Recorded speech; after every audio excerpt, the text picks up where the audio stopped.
नमस्कार, news now में आप सभी का स्वागत है। देश में अंग प्रत्यारोपण को बढ़ावा देने के लिए केंद्र सरकार कई नियम लागू करने जा रही है। अब 65 साल से ज्यादा उम्र के लोगों को अंग प्रत्यारोपण के लिए ना ही तो रजिस्ट्रेशन जरूरी होगा और ना ही रेसिडेंशियल सर्टिफिकेट दिखाना। निश्चित रूप से आने वाले दिनों में देश में उन बुजुर्गों को फायदा मिलेगा जो कड़े नियम के तहत कठिन जिंदगी जीने को मजबूर है। नमस्कार, मैं हूं आपके साथ प्रेरणा। देश में अंग प्रत्यारोपण के प्रति लोगों को जागरूक करने की दिशा में केंद्र सरकार लगातार कदम उठा रही है। अब सरकार ने अंग प्रत्यारोपण की प्रक्रिया को और सरल बनाने के लिए नियमों में बदलाव किया है। भारत सरकार इसके लिए वन नेशन वन पॉलिसी लागू करने पर विचार कर रही है। One nation one policy for organ donation and transplant देश के किसी भी अस्पताल में मृतक दाताओं से प्रत्यारोपण की मांग करने में मरीजों को मदद मिलेगी। अंग प्रत्यारोपण की प्रक्रिया को सरल और सुलभ बनाने के लिए भारत सरकार ने रेसिडेंशियल सर्टिफिकेट की जरूरत को भी हटा दिया है। इस बाबत सभी राज्यों को जानकारी दे दी गई है। केंद्रीय स्वास्थ्य मंत्रालय ने सभी राज्यों से भी मूल निवास मानदंड को हटाने की सिफारिश की है ताकि जरूरतमंद मरीज अंग प्राप्त करने के लिए किसी भी राज्य में अपना रजिस्ट्रेशन करा सके। इसके अलावा मंत्रालय ने राज्यों से रजिस्ट्रेशन के लिए मरीजों से कोई शुल्क नहीं लेने को भी कहा है। सरकार ने कहा है कि यह मानव अंगों और ऊतकों के प्रतिरोपण नियम 2014 के प्रावधानों के खिलाफ है।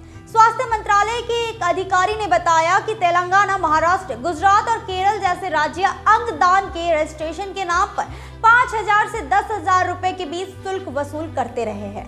देश में अंग प्रत्यारोपण से संबंधित कठिन नियम होने की वजह से 65 साल से ज्यादा के बुजुर्गों को काफी दिक्कत उठानी पड़ती थी। केंद्र द्वारा नियमों में बदलाव के बाद 65 साल और उससे अधिक उम्र के मरीज भी मृतक दाता से अंग प्राप्त करने के लिए रजिस्ट्रेशन करा सकते हैं। सूत्रों ने बताया है कि अभी तक मृत दाताओं के अंगों की आवश्यकता वाले रोगियों के रजिस्ट्रेशन के लिए अधिकतम आयु सीमा 65 साल थी।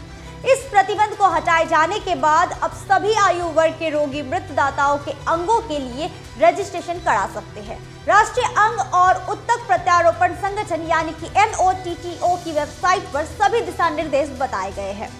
सरकार द्वारा नियमों के काफी सरल कर देने की वजह से पिछले 10 सालों में अंग प्रत्यारोपण की संख्या में काफी बढ़ोतरी हुई है। आधिकारिक आंकड़ों के अनुसार अंग प्रत्यारोपण के मामलों की संख्या 2013 में 4,990 से बढ़कर 2022 में 15,561 हो गई है। साथ ही जीवित दाताओं से किडनी प्रत्यारोपण के मामलों में भी बढ़ोतरी हुई है। किडनी प्रत्यारोपण की कुल संख्या 2013 में 3,495 से बढ़कर 2022 में 9,834 हो गई है। वहीं मृतक दाताओं से यह संख्या 542 से बढ़कर 2022 में 1,589 तक पहुंच गई है। इसी तरह हृदय प्रत्यारोपण की कुल संख्या 2013 में 30 से बढ़कर 2022 में 250 हो गई है। वहीं फेफड़े के प्रत्यारोपण की संख्या 23 से बढ़कर 138 हो गई है। अंग प्रत्यारोपण को लेकर केंद्र सरकार काफी गंभीर है। सूत्रों की माने तो देश में 640 से ज्यादा मेडिकल कॉलेज और अस्पताल है। इसके बावजूद भी प्रत्यारोपण केवल कुछ ही अस्पतालों तक सीमित है। सरकार की कोशिश है कि ज्यादा से ज्यादा अस्पतालों में प्रत्यारोपण से संबंधित सर्जरी की जा सके। इसके लिए देश के अस्पतालों में इंफ्रास्ट्रक्चर डेवलपमेंट पर जोर देने की बात कही गई है। अंग प्रत्यारोपण के दिशा निर्देशों को नवीनतम बनाने के प्रयास प्रदेश के लोगों ने स्वागत किया है। नियमों के सरल किए जाने से काफी लोगों को नई जिंदगी मिलेगी।